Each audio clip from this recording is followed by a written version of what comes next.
Come on in. We'll sort of wind our way through the house. This room that we're in sort of shows a much more informal space for the family. And these portraits here, this is actually Gertrude and Abraham, the folks responsible for this whole renovation in 1894. There's not much left from the original house. Some of the stones on this side of the building are part of the original stone structure. That's pretty much it. They never had children, so they had this huge, huge, huge house all to themselves. And they, unfortunately, end up going bankrupt. So at that point, in 1914, the house goes to the Lefevre family, another one of the patentee families. So it's still staying in the Huguenot circle, so to speak. Victorians become very obsessed with etiquette and rules and appearances and that sort of thing. So this table setting is quite a bit different, obviously. The Lefevres, just like Gertrude and Abraham, also had no children. So this house was a pretty empty, huge house for these couples who lived in here. The silver actually comes from the Du Bois family, so it does have a Huguenot relationship, and it is Limoges and those sorts of things. So we're going to walk through, and we'll be going distinctly into the next century, which is what I like about this house. There's 1700s, 1800s, and 1900s in this house. Just have a peek at this little light bulb as you walk by, too. It's an original Edison bulb, and the filament is still intact.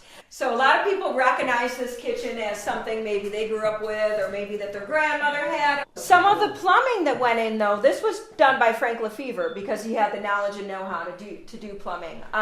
So we'll just come on up these back stairs here. Come on in. This is a lot different than the other rooms that you are going to see upstairs. This was Abraham's office. This is where he would have conducted a lot of his mayoral work and those sorts of things. Again, this is a really modern update. This is done by the Lefevres. Most of the fixtures date to about 1920 or so. Yeah, the Pontiac tub. They think that claw feet are unsanitary because dust collects below you while you're bathing. So they get rid of the claw feet and they drop it all the way down to the ground. Like Abraham had his office, Gertrude had her morning room or her boudoir. And this is where she would have received guests, done some of her correspondence, that sort of thing.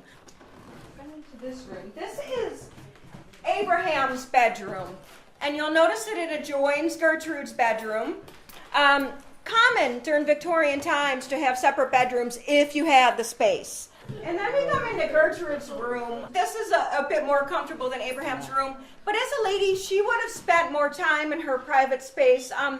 Getting ready for affairs and public events for a woman takes a long time.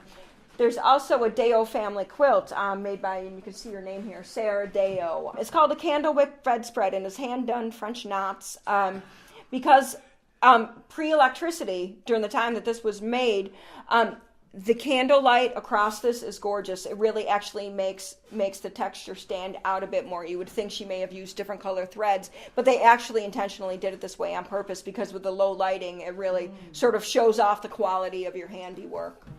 And this is the sun porch. Gertrude and Abraham had fitted screens, so that would have made a nice breeze up here. Remember, the ladies are wearing corsets. They need to take air a lot because they would have fainting spells. That little couch to the left is actually a fainting couch. And this last room that we have here is what we call the guest bedroom. Not as big as the other rooms, but still a very comfortable space. But still, as I said, a pretty comfortable room for a guest. Okay, thank you. Great. Thank you so much, folks. Thank you. Thank you. Enjoy your weekend.